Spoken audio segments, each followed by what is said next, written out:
Institute has been providing education for Chinese language and culture here at the University of Utah, and the U says it's actually been pretty successful, but that resolution wants to shut it down, and here's why the U is actually on board with that.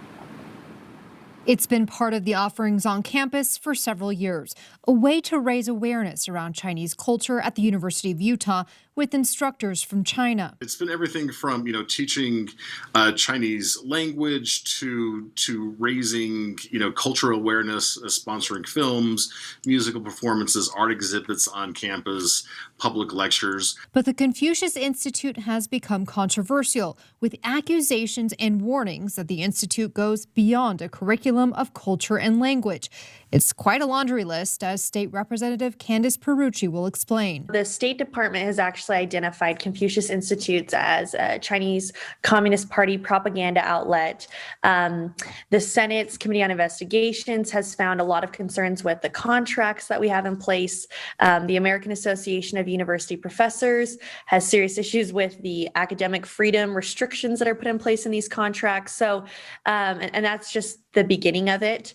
There are concerns that those individuals who are employed by the Chinese Communist government report back if any Chinese students participate in pro-democracy protests or activities. There are currently 2 Confucius Institutes in Utah, Representative Perucci says, one at Southern Utah University and one at University of Utah. She wants to close those down and introduced a resolution that calls for it. This is creating serious barriers, and more than that, in a more serious level, is a huge security problem for the safety and well-being of those students. Chris Nelson from the University of Utah says they have always felt comfortable in their contract and maintained academic freedom. Our contract has avoided some of the issues that I think have popped up elsewhere nationally in terms of, is there kind of undue influence by the Chinese government? But he says the U has already been supporting Chinese language through other ways and had planned to close the Confucius Institute by the summer of 2023.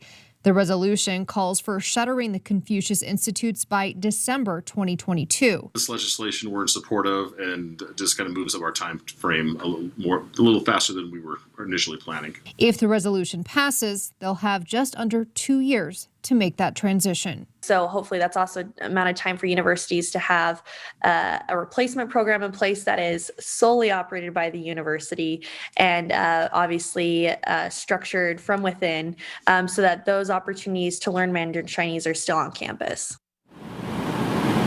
Now, the University of Utah says they are letting students know so that this resolution does not come as a surprise. And for any with concerns, they said they do not expect this to impact anyone who is pursuing a Bachelor of Arts in Chinese.